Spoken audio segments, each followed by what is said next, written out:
Nadine Thornhill, sexuality educator. Summer's just about wrapping up, so today I'm going to do a quick video for those of us who have kids who will be going back to school in the fall and will be taking sex ed. Public sex education is important for a lot of reasons. What we teach youth about safer sex, about contraception, about consent has a direct effect on both public health and personal safety. And while there are a lot of kids who are lucky enough to be in families that can and do talk to them about sexuality, there are unfortunately a lot of kids who aren't that lucky. Public sex education gives those kids access to information that can help them experience their sexuality in healthier, safer, and happier ways. Research tells us that a majority of parents and caregivers support the idea of sex ed in schools, but a lot of us still want to take the reins and sort of be in control and start those conversations at home, in which case, I got you. First, you need to know if your child is going to be having sex ed in school. So where I live in Ontario, in public schools, sex education begins in grade 1.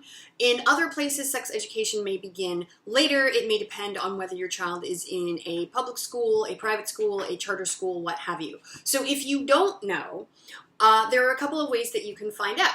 You can try going online and seeing if you can Google the curriculum that your child's school uses. Again, in Ontario where I live, you can see a copy of the Health and Phys Ed curriculum, which covers sexual development, and I'm going to provide a link below. I'm also going to provide a link to a video I did way back. The quality is not great, but I do go through the sex ed expectations for each grade in Ontario, so you can check that out as well. You can also contact your child's school directly and ask them which students or which grades receive sex education. If your child is going to be taking sex ed, it's really great if you can get in touch with the teacher who's going to be teaching the class ahead of time.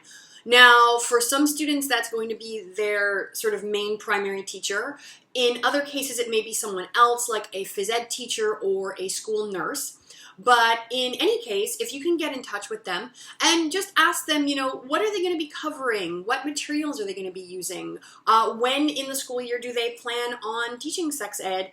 And if they have any suggestions for resources that you might be able to look at home.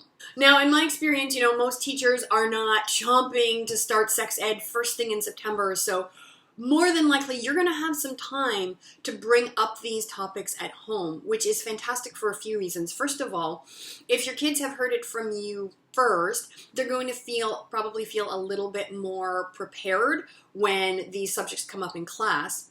The other thing is that at home, you have an opportunity to go beyond the facts and talk about your feelings, your beliefs, your values around these subjects. So I think that preparing yourself and talking about sexuality and getting some sex ed in at home first is fantastic. And that is all for today. See, I promised you it would be quick. If you liked this video and you found it helpful, give it a thumbs up and share it with someone. If you want more sex ed content, then of course you can subscribe to my channel. And if you are looking for any sex ed coaching, either personally for your family or you're looking for workshops or coaching as an educator, then definitely check out my website, NadineThornhill.com, where you can find out about all the sex education services I offer. All right, I hope you have a great day, and I will see you soon.